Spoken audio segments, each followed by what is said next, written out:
আপনার 5 ওয়াক্ত সালাত, এটা আমাদের মা বোনদের যারা প্র্যাকটিস করার চেষ্টা করেন, যারা সত্যিকারের মুসলমান পড়ার চেষ্টা করেন, কিন্তু এখানে ত্রুটি আছে। রাসূল আকরাম সাল্লাল্লাহু আলাইহি ওয়াসাল্লামের বাতানো পদ্ধতি অনুযায়ী হয় না, সুন্নাত সম্মতভাবে হয় না, এবং দৃঢ়স্থিরতার সাথে হয় না, হুলস্থুল করে হয়।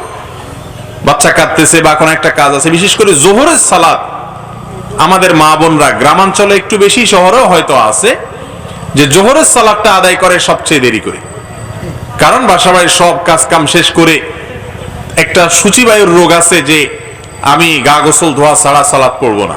তো এবার দেখা যায় সব কাজ কাম করে গোসল করতে করতে সেই দুপুর 2টা, 2:30, 3টা বেজে যায়। ঠিক না? ঠিক।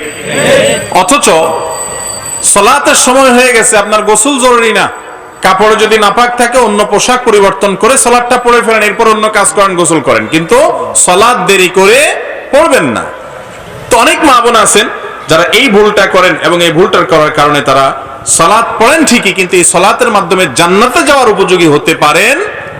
এই জন্য মা বোনরা এটা খেয়াল রাখবেন, সালাতটা যেন সময় মতো হয়। যত যাই হোক, শয়তান অনেক সময় আপনাকে বেশি আপনার মুত্তাকি হওয়ার জন্য উদ্বুদ্ধ করবে। বেশি মুত্তাকি মানে কি? সীমা ছাড়ায়া মুত্তাকি। কোনো কিছুর মধ্যে তো সীমা ছাড়ানো ভালো না। সীমা ছাড়া মুত্তাকি মানে বেশি ভালো সাজা। ইবলিস আপনার একটু বেশি ভালো সাজতে বলবে। কি বলবে? বলবে এটা একটু কথা হলো, রান্না বাড়া করছো, কাজ কাম করছো সংসারে, এগুলা করতে গিয়া শরীরে ঘাম টাম ছুটছে, এই ঘাম নিয়ে আল্লাহর দরবারে দাঁড়াইবা কেমন কথা? তাহলে কি করতে হবে? তাহলে এবার সবাই খাবার দাবার দাও, বাচ্চাদের খাওয়াও, সব কাজ কাম করো, এরপরে গা গোসল দাও, তারপরে ফ্রেশ হইয়া রবের দরবারে দাঁড়াও। সুবহানাল্লাহ। এটা কি ভালো কথা না খারাপ কথা? নেক্সট সূরাতে ধোঁকা শয়তানের। কারণ আপনার সালাতটা টাইম থেকে বের করে দিতে পারলে তার লাভ, দেরি যত করে দিতে পারবে তত তার লাভ। এটা হলো শয়তানের নেক্সট সূরাতে ধোঁকা। ওয়াক্ত হয়ে গেছে, দেরি না করে আগে সালাত আদায় করবেন, তারপর অন্য সমস্ত কাজ। সালাতের চাইতে ইমানদারের কাছে গুরুত্বপূর্ণ বা বড় কোনো কাজ থাকতে পারে না।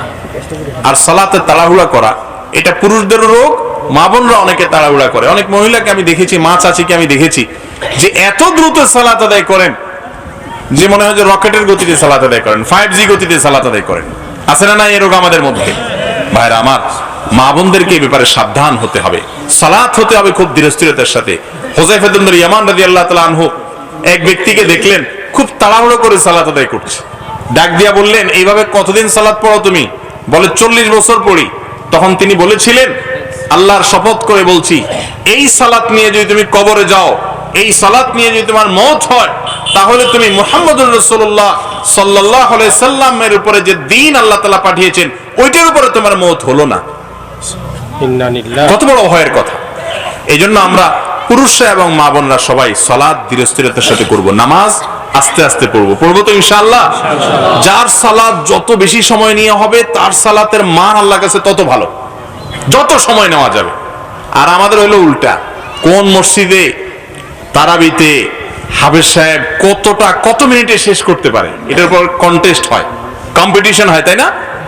এক নিঃশ্বাসে সূরা ফাতিহা পড়ে ফেলছে, সুবহানাল্লাহ, আলহামদুলিল্লাহ, মাশাআল্লাহ, তাবারাকাল্লাহ। এটা কি ভালো না খারাপ?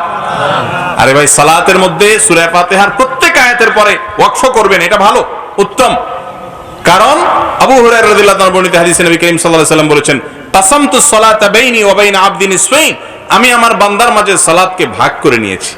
বান্দার সাথে আমার কথোপকথন হয়, সহিহ মুসলিম হাদিসে আছে, মুনাজাত মা আল্লাহ, আল্লাহর সাথে বান্দার কথোপকথন হয়, কথার আদান প্রদান হয়, কনভারসেশন হয়। বান্দা যখন আলহামদুলিল্লাহ রাব্বুল আলামিন পড়ে, আল্লাহ বলেন হামিদানি আবদি। বান্দা যখন আর রহমান রহিম বলে, আল্লাহ বলেন আসনা আলাইয়া আবদি। বান্দা যখন মালিক ইয়াউমিদ্দিন বলে, আল্লাহ বলেন মাজ্জাদানি আবদি, আল্লাহ আমার বান্দা আমার মর্যাদার কথা বর্ণনা করেছে। বান্দা যখন ইয়াকা না'বুদু ওয়া ইয়াকা নাস্তাঈন বলে, আল্লাহ বলেন হাযা লিআবদি, হাযা বাইনি ওয়া বাইনা আবদি ওয়া লিআবদি মা সাআল। বান্দা যখন দোয়া করে ইহদিনাস সিরাতাল মুস্তাকিম, আল্লাহ বলেন ওয়া লিআবদি মা সাআল, বান্দা যা চাইছে তা মঞ্জুর হয়ে গেছে। তো আপনার আয়াতের পর আল্লাহ কথা বলতেছে, আর আপনি এক টানে শেষ করে ফেলছেন। এটা কি ভদ্রতা হলো না অভদ্রতা হলো?